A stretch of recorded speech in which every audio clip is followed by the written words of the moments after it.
দাড়িপাল্লার সাথে কলি না, দাড়িপাল্লার সাথে কলি নাই, দাড়িপাল্লা দেন, দাড়িপাল্লা দিয়ে বিচার করেন না। ডক্টর জনগণের রাষ্ট্রপতি। কিছু বক্তব্য হচ্ছে লজিক্যাল, কিছু বক্তব্য হচ্ছে আবেগ। আবেগের সঙ্গে লজিকের কোনো সম্পর্ক নাই। একজন ব্যক্তি যদি ৭৬ জনের ছবি ঝুলান, ওটা তার আবেগ। ছবি দিয়ে সম্মান প্রদর্শন করা যায়ও। তাহলে আপনি মনে করতে পারেন আপনি ছবি দিয়ে সম্মান প্রদর্শন করা যায় না, তাহলে আপনার দেয়াল আপনি ঝুলাবেন না, কিন্তু শ্বশুরের দেয়ালে শ্বশুর ঝুলাবে। এই যে শ্বশুরের দেখে ওখান থেকে যারা নামিয়ে দিলেন, এরা অন্যায় করেছেন ওই শ্বশুরের সে আবেগের প্রতি এবং যুক্তির প্রতি।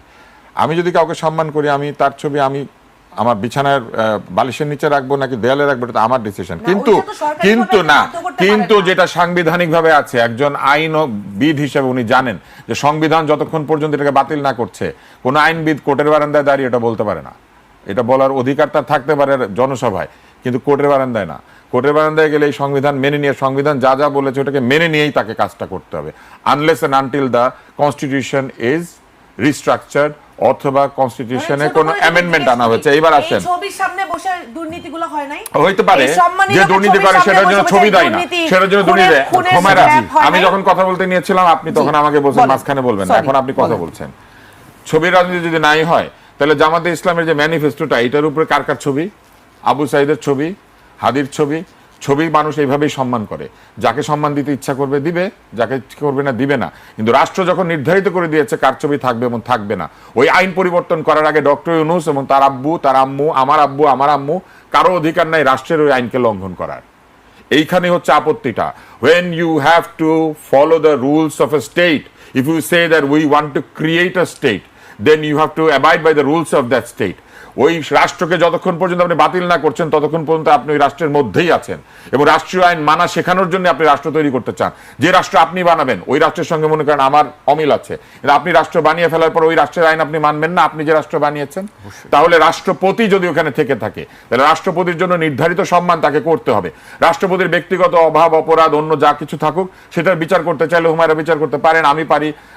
দেশের আইনে যদি বিচার করার সুযোগ থাকে বিচার হবে, কিন্তু যতক্ষণ পর্যন্ত আইনে আছে কিছু, ততক্ষণ পর্যন্ত ওই আইন লঙ্ঘন করা যাবে না। ওই আইন যিনি লঙ্ঘন করেছেন উনি অবশ্যই আইন লঙ্ঘন করেছেন, এবং এইটা কোনো কোর্টে গিয়ে টিকবে না, পৃথিবীর কোনো কোর্টে না। ডোনাল্ড ট্রাম্প পর্যন্ত একটা অন্যায় আদেশ দিলে ডোনাল্ড ট্রাম্পের ওই দেশে ওই অন্যায় আদেশটা বাতিল করে সুপ্রিম কোর্ট।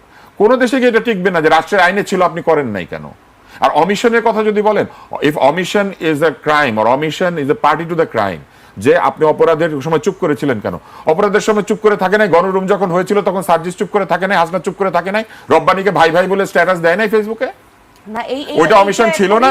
ও আপনি আন্দোলনের দিন বের হয়ে আসছেন, আপনার সব অপরাধ ভালো হয়ে মানে ক্ষমা হয়ে গেছে। আমি বক্তৃতা দেই নাই। যদি অভিযুক্ত করা হয় এই অপরাধে আমি নিজে অভিযুক্ত হইতে পারেন, কিন্তু কিন্তু অমিশনের দায়ে যারা অভিযুক্ত, অমিশনের দায়ে যারা এই কথা অনুযায়ী অভিযুক্ত হয়, তারা কিন্তু সম্মানিত হয়েছে। তারা অমিশন করার পরেও তারা অনেক সম্মানের ব্যাপার। ডক্টর ইউনূস কি করেছিলেন জুলাই মাসে? ফেসবুকে ওনার স্ট্যাটাস কি ছিল? ওনার আন্তর্জাতিক বিবৃতি কি ছিল? উনি কার পক্ষে বিবৃতি দিয়েছিলেন? এই আন্দোলনের পক্ষে কোথাও ওনার একটা বিবৃতি আছে যেখানে উনি বলেছেন শেখ হাসিনাকে যে ঠিক হচ্ছে না?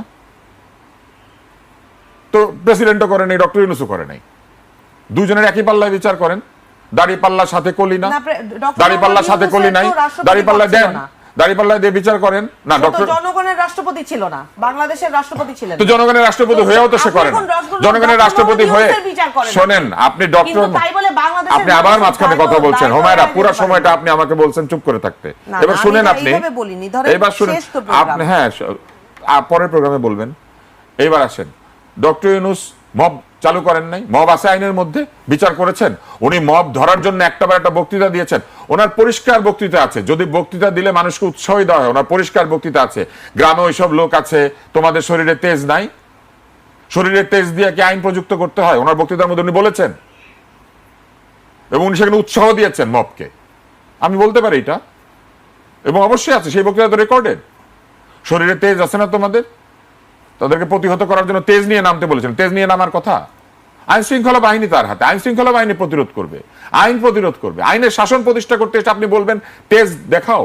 জি, তো সেইটা মবকে উৎসাহ দেওয়া না?